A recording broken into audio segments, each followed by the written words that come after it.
Hello everyone. तो आप सभी का स्वागत है डेटा साइंस सीरीज में और ये हमारा डे नंबर 6 है। ओके, तो चलिए स्टार्ट करते हैं। डे नंबर 6 का कंटेंट देखते हैं सबसे पहले। ओके,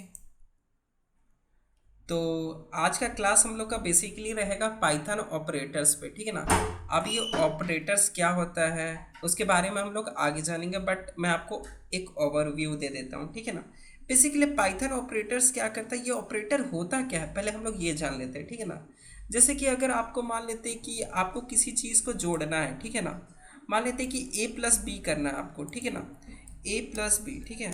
तो ये जो ए प्लस बी आप जो प्लस लिख रहे हो, ये जो आप प्लस लिख रहे हो, यही बेसिकली आपका ये जो क्या है, ये प्लस आपका एक ऑपरेटर है। ठीक है ना। अगर आप माइनस कर रहे हो ए माइनस बी, तो ये जो आपका माइनस है वो बेसिकली क्या है, आपका एक ऑपरेटर है। ओके, तो जो भी कोई भी अगर हम लोग ऑपरेशन करते हैं, ठीक है ना, operation in the sense of कि मैथमेटिकल कैलकुलेशन रिलेशनशिप वगैरह, तो उसके लिए हम लोग ऑपरेटर्स का यूज़ करते हैं। ठीक है ना। तो हमारे पास बहुत तरीका के ऑपरेटर्स है। ठीक है ना। हमारे पास अर्थमेटिक ऑपरेटर है, कंपैरिजन ऑपरेटर है, लॉजिकल ऑपरेटर है, बिटवाइज ऑपरेटर है, असाइनमेंट ऑपरेटर है, मेंबरशिप एंड आइडेंटिटी ऑपरेटर है। ठीक है ना। बट जो आपका इसमें से जो मेन ऑपरेटर है वो आपका अर्थमेटिक ऑपरेटर है, उसके बाद आपका कंपैरिजन ऑपरेटर है, उसके बाद लॉजिकल ऑपरेटर है, और उसके बाद है आपका असाइनमेंट ऑपरेटर। मेंबरशिप भी इम्पॉर्टेंट है बट ये अभी हम लोग नहीं पढ़ेंगे। ओके, ये वाला जब हम लोग लिस्ट वगैरह पढ़ लेंगे उसके बाद हम लोग ये वाला पढ़ेंगे। ओके, तो आज हम लोग क्या क्या पढ़ेंगे, तो आज हम लोग पढ़ेंगे arithmetic operator, comparison operator, logical operator, और उसके बाद असाइनमेंट ऑपरेटर। अगर आपसे कोई भी इंटरव्यूअर आपसे पूछता है कि पाइथन में कितने ऑपरेटर्स होते हैं, तो आप बोलोगे 6। ठीक है ना। और 6 में क्या क्या होता है, एक आपका arithmetic operator, comparison operator, logical operator, bitwise operator, assignment operator, और उसके बाद मेंबरशिप एंड आइडेंटिटी ऑपरेटर। ठीक है।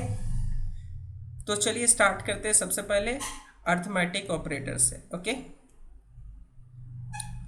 तो अर्थमेटिक ऑपरेटर क्या होता है, basically arithmetic operators are use to perform mathematical operation और न्यूमेरिकल वैल्यूज। ठीक है ना। तो आप लोग बचपन से पढ़ते आ रहे हो। ठीक है ना, कि addition, subtraction, multiplication, division, floor division, modulus. ठीक है ना। ये वाला मैं आपको बताऊंगा कि फ्लोर डिवीजन क्या होता है, मॉड्यूलस क्या होता है, एक्सपोनेंशियल एक्सपोनेशन क्या होता है। ठीक है। तो ये सारा चीज़ मैं आपको अभी क्लियर करूंगा। ओके, बट आप ओवरऑल जानो कि अर्थमेटिक ऑपरेटर्स क्या होता है, जो डे टू डे लाइफ में जो कैलकुलेशंस करते हैं उसी को हम लोग अर्थमेटिक ऑपरेटर बोलते हैं। ठीक है। तो अब हम लोग अपना जुपिटर लैब स्टार्ट करते हैं। ओके, तो जुपिटर लैब स्टार्ट करने के लिए क्या करेंगे हम लोग, सबसे पहले हम लोग अपने फोल्डर में जाएंगे जो कि मैंने डेटा साइंस 90 करके बनाया था। ठीक है। इसके बाद हम लोग यहाँ पर क्लिक करेंगे राइट साइड, और यहाँ पर लिखेंगे हम लोग CMD। ओके, CMD, और CMD के बाद एंटर प्रेस करेंगे, और एंटर के बाद यहाँ पर लिखेंगे कॉन्डा एक्टिवेट जो कॉन्डा एक्टिवेट, और हमारा पाइथन नाम का इन्वायरमेंट वेरिएबल था। ओके, तो कॉन्डा एक्टिवेट पाइथन करेंगे तो वैसा ही हमारा पाइथन नाम का इन्वायरमेंट इस एक्टिवेट हो जाएगा। उसके बाद हम लोग यहाँ क्या करेंगे, जुपिटर लैब लिखेंगे, और जैसे ही हम लोग जुपिटर लैब लिखेंगे तो हम लोग का क्या होगा, जुपिटर लैब ओपन हो जाएगा।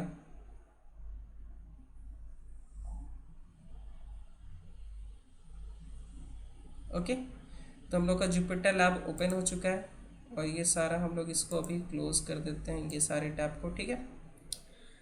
तो यहाँ पर हम लोग आते हैं पाइथन ट्यूटोरियल में, और ये हमारा डे नंबर 6 है। ओके, तो यहाँ पर हम लोग डे नंबर 6 का एक फाइल क्रिएट करेंगे 6, और आज हम लोग पढ़ने वाले हैं ऑपरेटर्स। ओके, तो ऑपरेटर्स किसको बोलते हैं, जहाँ पर भी हम लोग मैथमेटिकल कैलकुलेशन ऑपरेशंस वगैरह कुछ भी करते हैं। ठीक है ना। जैसे कि अगर हम मान लो कि A=B भी बोलते हैं। ठीक है ना। तो ये आपका क्या हो गया, कंपैरिजन ऑपरेटर हो गया। यहाँ पर आप कंपेयर कर रहे हो। ओके ना, कि A बराबर बराबर है B के। ठीक है।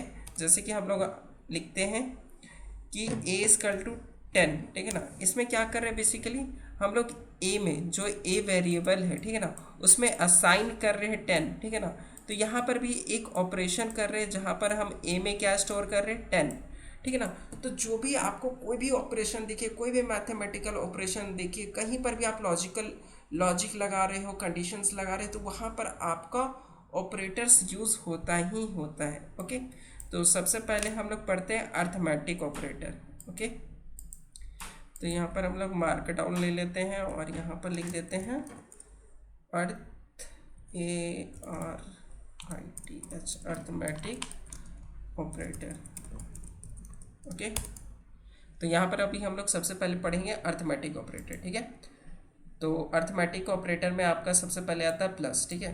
तो यहाँ पर नॉर्मली हम लोग क्या करते हैं, यहाँ पर हम लोग मान लो कि ए को ले लेते हैं 10 और बी को ले लेते हैं हम लोग 20। ओके, तो यहाँ पर ए प्लस बी कर सकते हैं, ओके, ए माइनस बी कर सकते हैं, ए मल्टीप्लाई बी कर सकते हैं। मल्टीप्लाई के लिए हम लोग स्टार यूज़ करेंगे। Okay, A multiply B use कर सकते हैं, ठीक है ना। ए डिवाइडेड बाई बी कर सकते हैं, ठीक है। अगर मेरे को डेसिमल में नहीं चाहिए तो ए फॉरवर्ड स्लैश और फॉरवर्ड स्लैश 0 कर देंगे, ठीक है, ठीक है। तो यहाँ पर बेसिकली हम लोग का क्या हो रहा है कि मतलब ये फ्लो डिवीजन में आ रहा है, मतलब कि पॉइंट में नहीं दे रहा, तो पॉइंट के करीब में क्या है 0, तो ये मेरे को 0 रिटर्न कर रहा है। ओके, जस्ट एक एग्जांपल ले लेते हैं कि जिससे आप समझ सको। ओके, जैसे कि अगर मान लो कि 5 डिवाइडेड बाई 2 करते हैं, ठीक है, तो इसका 2.5 आएगा, ठीक है ना। बट मैं चाहता हूँ कि ये इंटीजर में ना आए, ना कि हम लोग डेसिमल में चाहते हैं, ठीक है। तो हम लोग यहाँ क्या करेंगे, 5 फॉरवर्ड स्लैश 2 करेंगे, तो ये मेरे को क्या देगा, डेसिमल में नहीं देगा, ये हमारा इंटीजर में देगा। उसी तरीक़ा से जब हम लोग यहाँ पर ये कर रहे थे तो ये बेसिकली 0 के करीब है, ठीक है ना, 0 के करीब है, तो ये 0 दे रहा था मेरे को आंसर। ओके, तो यहाँ पर हम लोग क्या क्या अर्थमेटिक ऑपरेटर में पढ़ते हैं। अर्थमेटिक ऑपरेटर में हम लोग प्लस माइनस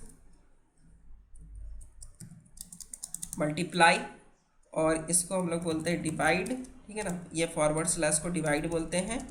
और रिमाइंडर, अगर रिमाइंडर हमको चाहिए होता है, ठीक है ना, तो मेरे रिमाइंडर के लिए हम लोग परसेंटेज यूज़ करते हैं, ठीक है ना। तो एक परसेंटेज का एग्जांपल मैं आपको दिखाता हूँ।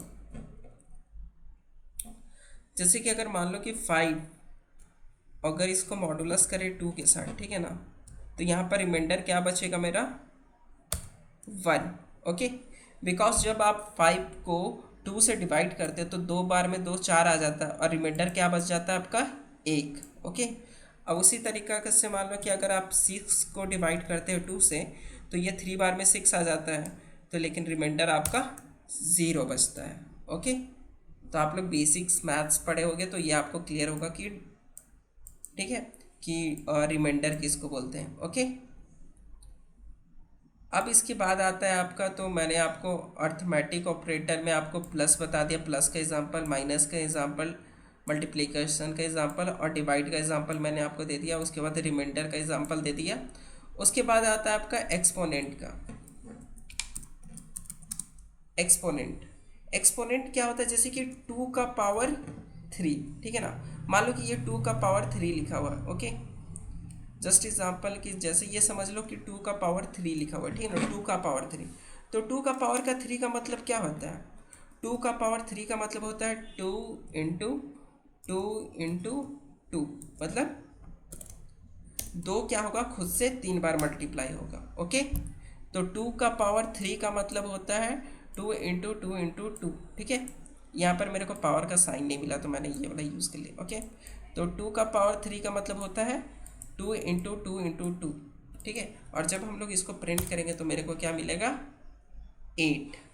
ओके, आप इसको जैसे कि आप जैसे ये लिखे हो इस तरीक़ा से, आप इसको इस तरीक़ा से भी लिख सकते हैं, 2 स्टार स्टार और यहाँ पर लिख दो 3, तो ये भी आपका 8 ही आंसर आएगा। ओके, तो आप जैसे कि 3 स्टार स्टार 3 लिखते हो, ठीक है ना, 2 लिखते हो मान लो, इसका मतलब क्या होता है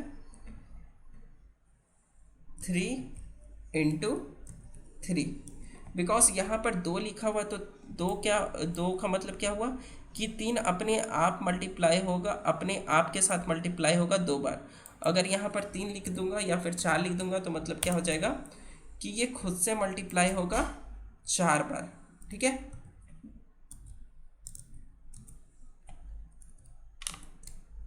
ओके, क्लियर। तो दोनों आप इस तरीका से भी और इस तरीका से भी लिख सकते हो। ठीक है, एक्सपोनेंट में हम लोग इस तरीका से लिखते हैं। तो हम लोग अर्थमेटिक ऑपरेटर में क्या क्या सीख लिए, प्लस सीख लिए, माइनस सीख लिए, मल्टीप्लाई सीख लिए, ठीक है ना। उसके बाद डिवाइड सीख लिए, डिवाइड के बाद डबल फॉरवर्ड स्लैश भी सीख लिए, ठीक है ना। उसके बाद एक्सपोनेंट सीख लिए, डबल स्टार, और उसके बाद रिमाइंडर के लिए हम लोग परसेंटेज सीख लिए। ठीक है, एक बार इसको एक बार और कर लेते हैं। ठीक है, a प्लस बी, मान लेते हैं कि 10 + 10 करते हैं। ठीक है, डायरेक्ट 20 माइनस के लिए और 20 माइनस 10, ठीक है।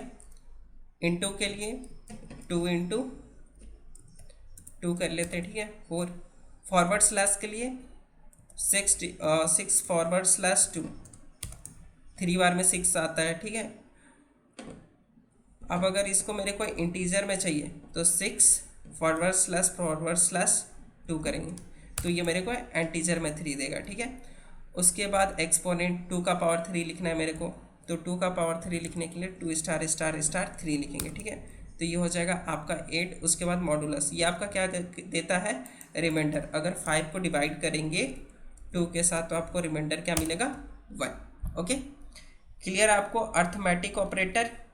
अब अर्थमेटिक ऑपरेटर के बाद क्या आता है, तो यहाँ पर हम लोग का अर्थमेटिक ऑपरेटर कंप्लीट हो गया। आपका प्लस क्लियर हो गया, माइनस क्लियर हो गया, मल्टीप्लिकेशन क्लियर हो गया, डिवीज़न क्लियर हो गया, फ्लोट डिवीज़न क्लियर हो गया, मॉडुलस क्लियर और एक्सपोनेंट क्लियर। और आप इसको यहाँ से भी देख के आप इसको प्रैक्टिस कर सकते हो। ओके, अब उसकी बात आता है कंपैरिजन ऑपरेटर। ठीक है ना, कंपैरिजन ऑपरेटर बहुत ज़्यादा इंपॉर्टेंट होता है जब आप कोई कंडीशन को चेक करते हो। ओके,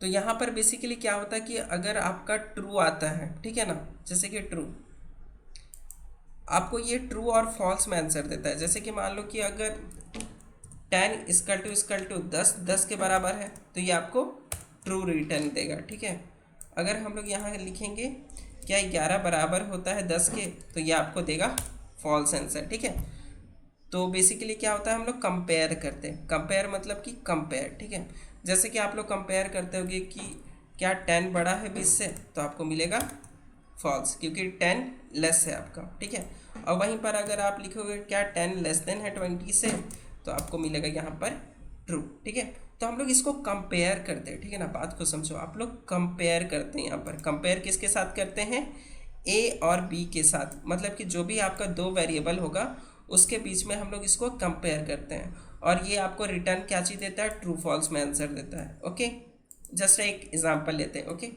जैसे कि अगर मान लो कि a = 10 है, ठीक है, और b = 20 है। ठीक है, अगर मैं यहाँ लिखूँ a = b, तो आपको मिलेगा फॉल्स, बिकॉज a बराबर नहीं है b के। ठीक है, अगर मैं यहाँ पर लिखूँगा कि क्या a ग्रेटर देन है b से, तो यहाँ पर भी आपको मिलेगा फॉल्स, क्योंकि a ग्रेटर देन नहीं है b के, बिकॉज a 10 है और b 20 है। ठीक है ना, वहीं पर लिखूँ क्या a लेस देन है 20 से, a लेस देन b, तो आपको मिलेगा हाँ ट्रू।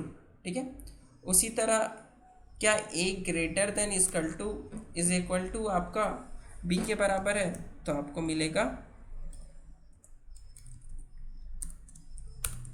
मिलेगा फॉल्स, क्योंकि ना a बराबर है b के, ना a ज़्यादा है b से। ठीक है, अगर वही लिख दूंगा कि क्या a लेस देन और इक्वल टू है b के साथ, तो आपको मिलेगा हाँ ट्रू, क्योंकि यहाँ पर दोनों कंडीशन में एक कंडीशन ट्रू होना चाहिए, या फिर इक्वल टू होना चाहिए, मतलब कि दोनों बराबर होना चाहिए, या लेस देन होना चाहिए। ठीक है, तो यहाँ पर क्या है, मेरा लेस देन है, इसीलिए मेरा क्या हो गया, ट्रू।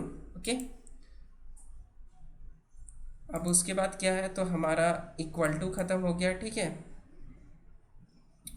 अब इसके बाद हमारा नॉट इक्वल टू है। ठीक है, नॉट इक्वल टू क्या है, बेसिकली क्या यहाँ पर ए क्या नॉट इक्वल टू है, मेरा नॉट इक्वल टू है बी के बराबर, हाँ ट्रू, बिकॉज मेरा सच में ए बराबर नहीं है बी के साथ, ठीक है ना, ए बराबर नहीं है बी के साथ। अगर लेकिन यहीं पर अगर मैं मेरा मान लो कि ए इक्वल टू 10 है, ठीक है, और बी इक्वल टू भी 10 है, ठीक है, और जैसे ही क्या लिखूंगा ए नॉट इक्वल टू बी के बराबर है तो बोलेगा फॉल्स, बिकॉज ए बराबर है बी के।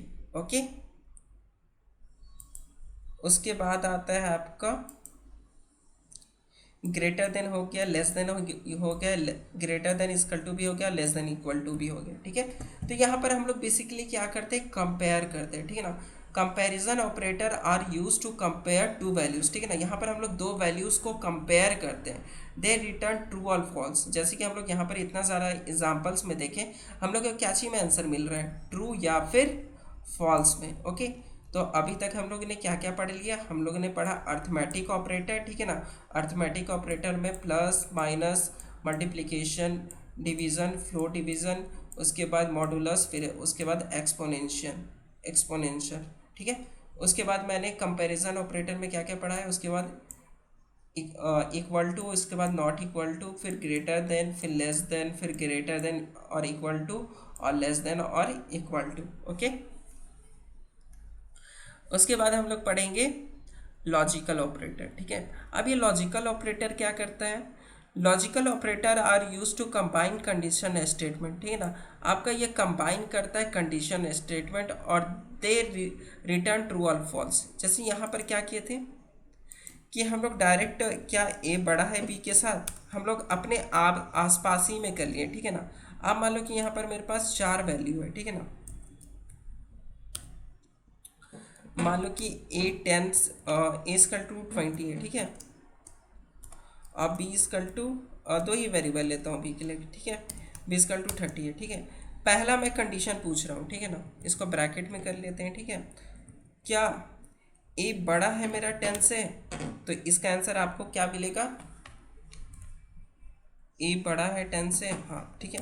क्या ए बड़ा है 10 से, तो हमको मिलेगा हाँ ये तो ट्रू हो गया, हाँ ए बड़ा है 10 से, बिकॉज ए मेरा क्या है 20 है और 20 क्या है 10 से बड़ा है, ठीक है। एक ये कंडीशन हो गया। और अगर इसके बीच में मैं लिखूँ एंड, ठीक है ना, एंड कहाँ से आया, एंड ये वाला मेरा लॉजिकल ऑपरेटर, पहले समझो, ठीक है ना, क्वेश्चन को समझो, ठीक है। और यहाँ पर लिख दो सेकेंड कंडीशन, ठीक है ना। जब दो कंडीशन के साथ हम लोग कंपेयर करते हैं, ठीक है ना, एक अलग कंडीशन है और एक अलग कंडीशन है। ओके, और यहाँ पर क्या लिखूँगा, क्या बी लेस देन 10 है, ठीक है, तो ये वाला मेरा फॉल्स हो गया, ठीक है ना। तो इधर का वैल्यू क्या हो गया, मेरा फॉल्स है, और इधर का वैल्यू मेरा क्या है, ट्रू है, ठीक है ना। बिकॉज ए ग्रेटर देन 10 है तो मेरा ये ट्रू हो गया, और ये बी लेस देन 10 है तो ये मेरा फॉल्स हो गया, ठीक है ना। बिकॉज बी ग्रेटर देन है 30, मतलब बी 30 है, बट यहाँ हम क्या बोल रहे हैं, बी लेस देन 10 है, ठीक है। तो इससे क्या होगा कि इधर वाला फॉल्स आ गया और इधर वाला ट्रू हो गया। और जब हम लोग फॉल्स और ट्रू में अगर एंड लगाते हैं तो ये आपको रिटर्न फॉल्स करता है, ठीक है ना। इसका क्या कंडीशन है, एंड का क्या है, एंड, ठीक है, एंड को समझो। एंड क्या करता है बेसिकली आपका, एंड क्या करता है, अगर आपका दोनों ट्रू है, ठीक है ना, दोनों ट्रू है, अगर दोनों ट्रू है तभी आपको ट्रू देगा वो, ठीक है। अगर उसमें से एक भी फॉल्स हो जाता है, ठीक है ना, एक भी फॉल्स हो जाता है तो ये आपको फॉल्स रिटर्न करेगा। ओके,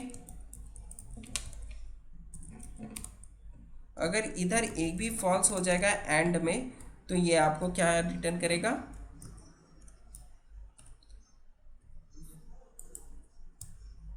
ये आपको रिटर्न करेगा फॉल्स,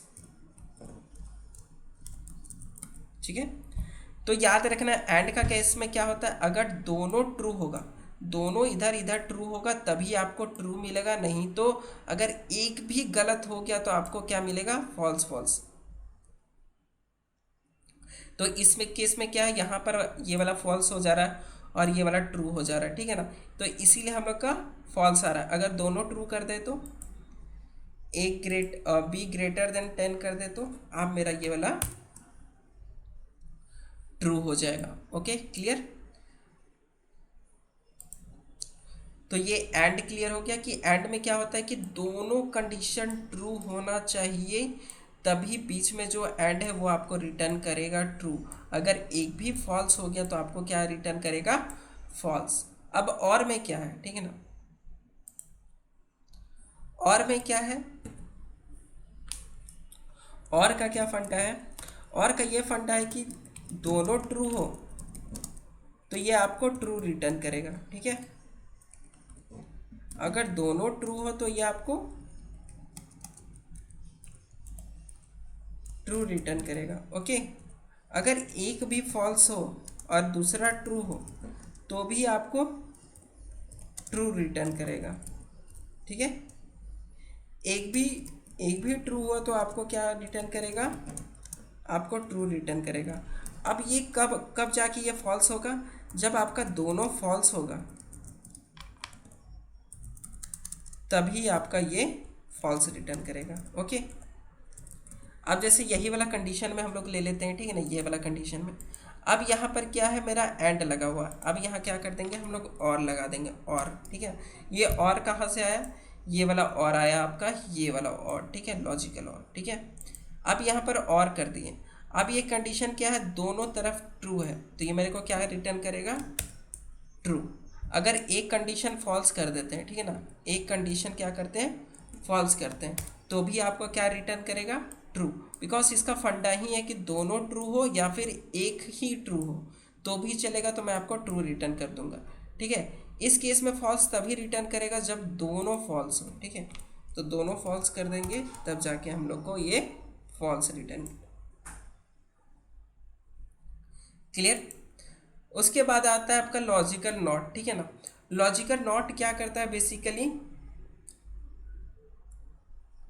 आपका ये क्या करता है, बेसिकली आपको अपोजिट कर देता है। अपोजिट मतलब कि अपोजिट, ठीक है। अब जैसे कि मान लो कि आपका, मान लो कि यहाँ पर है नॉट लगाया और यहाँ पर कर दिया ए, जो ए है आपका, ए कितना है आपका, ए है आपका 20। क्या ए 20 से ज़्यादा है, 8, मान लो कि ए क्या ग्रेटर देन 5 है, तो आप बोलोगे कि हाँ ये तो ट्रू कंडीशन है, ठीक ना, ए ग्रेटर देन 5 है, ये ट्रू है। लेकिन ये उसका उल्टा कर देगा और आपको फॉल्स रिटर्न करेगा, ठीक है। अब यहाँ पर आप क्या करो कि कुछ चीज़ यहाँ पर फॉल्स करने का कोशिश करो, जैसे कि ए लेस देन है क्या 5 से, ठीक है ना। ए तो ग्रेटर देन है 5 से, लेकिन अगर ए लेस देन 5 है, यह मतलब कि ये हमारा फॉल्स हो गया। और जैसे ही हम लोग इसको प्रिंट करेंगे तो ये आपको देगा ट्रू, ठीक है। तो इसके अंदर जो भी चीज़ आपका अगर ट्रू होगा तो ये आपको फॉल्स रिटर्न करेगा, अगर ये फॉल्स होगा तो ये आपका ट्रू रिटर्न करेगा, क्लियर। तो यहाँ पर हमने क्या क्या सीख लिया, तो हमने एंड सीख लिया, और सीख लिया, और नॉट सीख लिया, ओके, क्लियर। यहाँ पर आपको यहाँ पर एक चार्ट मिलेगा, ठीक है ना, एंड का। अगर दोनों ट्रू रहेगा तो आपको ट्रू मिलेगा, अगर एक भी फॉल्स हो गया तो आपको फॉल्स मिलेगा, ठीक है। एक भी फॉल्स हो गया तो फॉल्स मिलेगा, और दोनों फॉल्स रहेगा तो फॉल्स ऑब्वियसली होगा, ठीक है। और में क्या होगा, अगर दोनों ट्रू रहेगा तो आपको ट्रू मिलेगा, अगर एक भी ट्रू रहेगा तो ट्रू मिलेगा, ठीक है ना, एक भी ट्रू रहेगा तो ट्रू मिलेगा। अगर दोनों फॉल्स हो गया तो उस कंडीशन में आपको फॉल्स देगा, ठीक है। और इसमें क्या होगा कि अगर ट्रू रहेगा तो आपको फॉल्स रिटर्न देगा, अगर फॉल्स रहेगा तो आपको ट्रू रिटर्न देगा, ठीक है। तो अभी तक हम लोग क्या क्या पढ़ लिए, हम लोग पढ़ लिए अर्थमेटिक ऑपरेटर। अर्थमेटिक ऑपरेटर में plus, minus, multiply, division, floor division, modulus, exponential, ठीक है। उसके बाद हमने कंपैरिजन ऑपरेटर में इक्वल टू, उसके बाद not equal to, greater than, less than, greater than equal to, और लेस देन इक्वल टू, ठीक है। उसके बाद हमने लॉजिकल ऑपरेटर पढ़ा, एंड, और नॉट, ठीक है। उसके बाद हम लोग पढ़ेंगे बिटवाइज ऑपरेटर, ठीक है ना। लेकिन बिटवाइज ऑपरेटर को हम लोग नहीं पढ़ेंगे बिकॉज ये अभी हम लोग का यूज़ केस का नहीं है, ठीक है। बट याद रखना, अगर आपको इंटरव्यू में पूछा जाएगा तो आप बोलना कि हाँ एक ऑपरेटर होता है बिटवाइज ऑपरेटर का, जो कि bitwise operator works on binary numbers 0 और 1 में, ठीक है ना। तो ये 0 और 1 में काम करता है, इसलिए अभी हम लोग इसको पढ़ेंगे नहीं, ओके।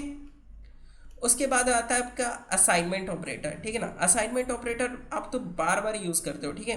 असाइनमेंट ऑपरेटर क्या होता है, assignment operator are use to assign values to variable, they combine arithmetic और बिटवाइज ऑपरेटर विथ असाइनमेंट, ठीक है। अब क्या होता है कि असाइनमेंट में मतलब कि आप कुछ भी स्टोर कर सकते हो, जैसे कि ए में आप स्टोर कर सकते हो ट्रू, ए में आप कोई भी नंबर स्टोर कर सकते हो, ठीक है।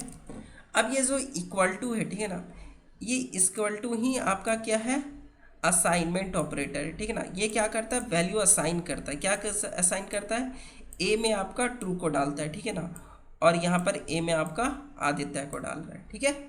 तो इसी को बोलते हैं असाइनमेंट ऑपरेटर, ठीक है ना, असाइन द वैल्यू, ठीक है।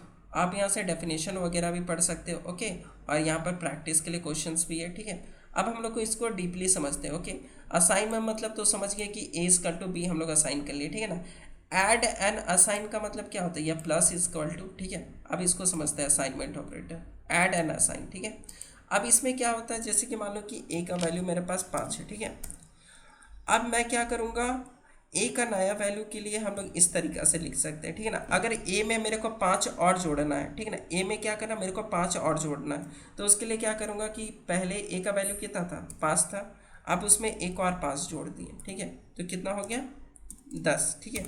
बट अगर हमको शॉर्टकट में लिखना हो, ए इजकल टू फिर से 5 कर देते हैं, ठीक है ना। अगर मेरे को इसको शॉर्टकट में करना पड़ेगा तो मैं क्या करूँगा, ए प्लस इजकल टू 5। इसका मतलब भी क्या होता है, इसको मैं प्रिंट करूँगा तो ये आपको 10 में मिलेगा, ठीक है। तो ए प्लस इजकल टू 5 का मतलब क्या होता है, ऐड एंड असाइन, ठीक है ना। तो ये क्या करता है, ए इजकल टू क्या कर देता है, ए का जो ओल्ड वैल्यू है, ठीक है ना, ओल्ड वैल्यू और प्लस ओल्ड वैल्यू और जो आपको असाइन जो भी चीज़ करने के लिए दिया गया है, ठीक है। तो ए का ओल्ड वैल्यू क्या है, 5, और इसमें कितना असाइन करने के लिए बोला जा रहा है आपको, 5, ठीक है।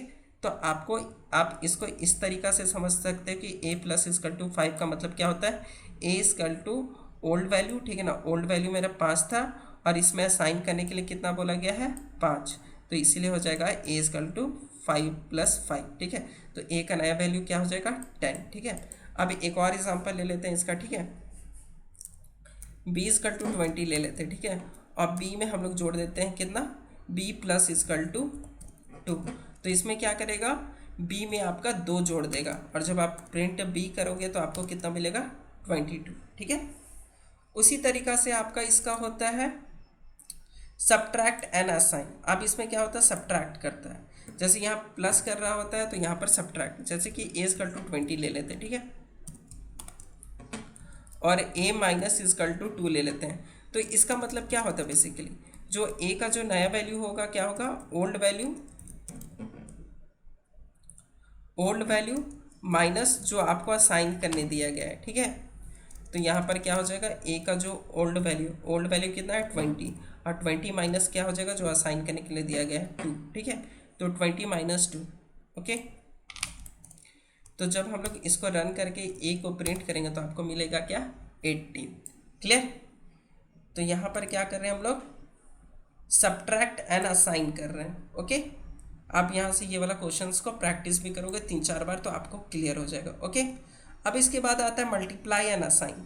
जैसे कि ऐड सब्ट्रैक्ट कर रहे हैं हम लोग, तो उसी तरीक़े से हम लोग मल्टीप्लाई भी कर सकते हैं। जैसे कि ए इजकल टू 2 है, ठीक है। अगर मेरे को इसमें 2 से मल्टीप्लाई करना है इसको, ठीक है, तो मैं क्या करूँगा, a इंटू इजकल टू 2 कर दूंगा, ठीक है। अब ये क्या होगा, 2 a को जब आप प्रिंट करोगे तो ये 4 हो जाएगा। 4 क्यों होगा, अब ये क्या करेगा, जो a का जो नया वैल्यू था, ठीक है ना, उसमें क्या करेगा, पहले ओल्ड वैल्यू लेगा और इसको मल्टीप्लाई करेगा किससे, जो आप असाइन कर रहे हो वो 2 से। तो ओल्ड वैल्यू क्या है आपका, 2 है, और जो असाइन कर रहे हो वो क्या है, 2 है। तो ये 2 × 2 क्या देगा आपको, 4, ओके, क्लियर। उसके बाद असाइन पढ़ लिए, इसके बाद डिवाइड होता है, ठीक है। जैसे हम मल्टीप्लाई करते हैं उसी तरह डिवाइड हो गया। अब जैसे कि ए इजकल टू 10 है, ठीक है ना, अब मेरे को इसको डिवाइड करना है, तो ये मैं इस तरीक़ा से कर सकता हूँ, a // टू 2। अब ये क्या करेगा, ए को क्या करेगा, ए का जो ओल्ड वैल्यू है, ठीक है, ओल्ड वैल्यू, और उसको डिवाइड कर देगा 2 के साथ। तो ये क्या हो जाएगा, 10 / 2। तो इसका क्या आंसर मिलेगा आपको, 5, ठीक है। इसका 5 आंसर मिलेगा आपको। बट ये एक सिंगल / डाले हैं तो इसलिए क्या होगा, ये पॉइंट में आएगा। अगर ए को प्रिंट करूँगा तो ये क्या आएगा, पॉइंट में। अगर यहीं पर अगर मैं डबल / कर दूंगा तो ये क्या आएगा मेरा, नहीं, ये एक्चुअली ये स्टोर हो गया डेटा, ठीक है ना। पहले ए का वैल्यू 10 था तो यहाँ पर 5 आया था और फिर उसके बाद उसका आधा कर दिया गया, ठीक है। तो अगर फिर से हम लोग ए को 10 फिर से ए को 10 कर देंगे और जब इसको फिर से रन करेंगे तो आपको मिलेगा 5 आंसर, ठीक है। देखो 5 मिला ना। लेकिन आप समझो, अगर मैं फिर से इसको रन करूँगा तो इसका मतलब क्या हो गया, ये 5 क्या हो गया है, इसमें स्टोर हो गया है, ठीक है ना। अब ए की जगह 5 हो गया। अब जब मैं इसको दोबारा रन करूँगा तो आपको 2 आंसर मिलेगा। क्लियर?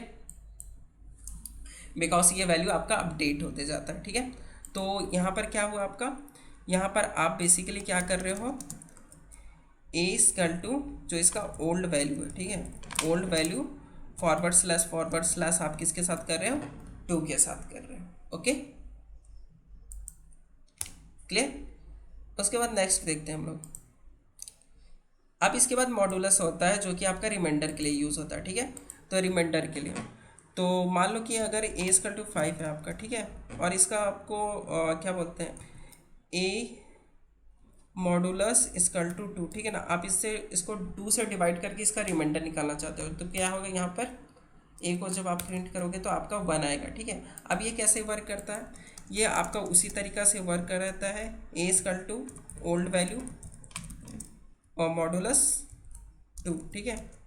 तो यहाँ पर क्या हो गया, 5 मॉडुलस 2, तो इसका आंसर क्या आएगा आपका, 1 आएगा। ओके, इसके बाद स्टार स्टार एक्सपोनेंट, ठीक है, एक्सपोनेंट भी हम लोग करके देख लेते हैं। तो ए को मान लेते हैं 2, ठीक है। अब यहाँ पर क्या लिखेंगे, ए इंटू इक्वल टू 2, मतलब 3 ले लेते हैं, ठीक है। तो इसका मतलब क्या हो गया, जो ए का जो नया वैल्यू होगा वो किसके बराबर होगा, ए इंटू और ए, ठीक है, इसके बराबर होगा, ठीक है। अब जैसे ही हम लोग इसको रन करेंगे, पहले इसको इरेज कर देते हैं। अब इसको रन करेंगे तो हम लोग को क्या मिलेगा, ए को प्रिंट करते हैं, ठीक है, ये आपको 512 देगा, ठीक है ना। अब ये 512 क्यों दे रहा है, बिकॉज हम लोग 2-3 बार रन कर दिए, ठीक है। अब फिर से अगर हम लोग इसको रन करते हैं, ठीक है, ए का पावर 2, और फिर से अब हम लोग इसको रन करेंगे तो आपको मिलेगा 8 आंसर। ओके, 8 मिला ना, बिकॉज यहाँ पर क्या हो रहा है कि आपका ये स्टोर हो जाता है डेटाबेस में जाके, ठीक है ना, और ए के बजाय 2 हो जाता है। और जब आप इसको फिर से रन करोगे तो आपको 512 मिलेगा, और फिर से आप इसको रन करोगे तो उससे ज़्यादा नंबर मिलेगा। ओके, तो इस तरीक़ा से ये काम करता है। ये बेसिकली आपका क्या है, ए का जो नया वैल्यू होगा वो ए इंटू ए होगा। क्लियर। अब इसके बाद पढ़ते हैं हम लोग असाइनमेंट के बाद, ये फॉरवर्ड स्लैश वाला हम लोग देख ही लिया, ठीक है ना। इसके बाद आप लोग इसको अच्छे से रिवाइज करना, अच्छे से रिवाइज करना। ओके, और इसके बाद मेंबरशिप एंड आइडेंटिटी ऑपरेटर होता है। ये वाला जब हम लोग लिस्ट अगर और ट्यूपल वगैरह पढ़ेंगे तो उसके बाद हम लोग इसका यूज़ करना सीखेंगे, ठीक है। तो आज के लिए हमने क्या क्या सीखा, तो आज के लिए हम लोगों ने डे 6 था, और डे 6 में हम लोगों ने पाइथन ऑपरेटर्स पढ़ा, और पाइथन ऑपरेटर्स में हम लोगों ने क्या क्या पढ़ा, arithmetic operator, comparison operator, logical operator और असाइनमेंट ऑपरेटर। और बिटवाइज ऑपरेटर हम लोग नहीं पढ़ा, और मेंबरशिप एंड आइडेंटिटी ऑपरेटर हमने नहीं पढ़ा। बट अगर आपसे अगर इंटरव्यू में कोई पूछेगा कितने ऑपरेटर्स होते हैं तो आप आंसर दोगे arithmetic operator, comparison operator, logical operator, bitwise operator, assignment operator और मेंबरशिप एंड आइडेंटिटी ऑपरेटर, ठीक है। तो आपको ये वाला डिस्क्रिप्शन में ये वाला PDF में मिल जाएगा, या फिर आप वेबसाइट में जाके यहाँ पर से नोट्स में से डाउनलोड कर सकते हो। ओके, और इसको एकदम अच्छे से प्रैक्टिस करना। आपको यहाँ पर क्वेश्चंस दिया गया है, यहाँ पर क्वेश्चंस दिया गया और यहाँ पर क्वेश्चंस दिया गया है, ठीक है। आप इसको अच्छे से रिवाइज करना। ओके, चलो तो अब हम लोग मिलते हैं नेक्स्ट लेसन में। Okay, thank you.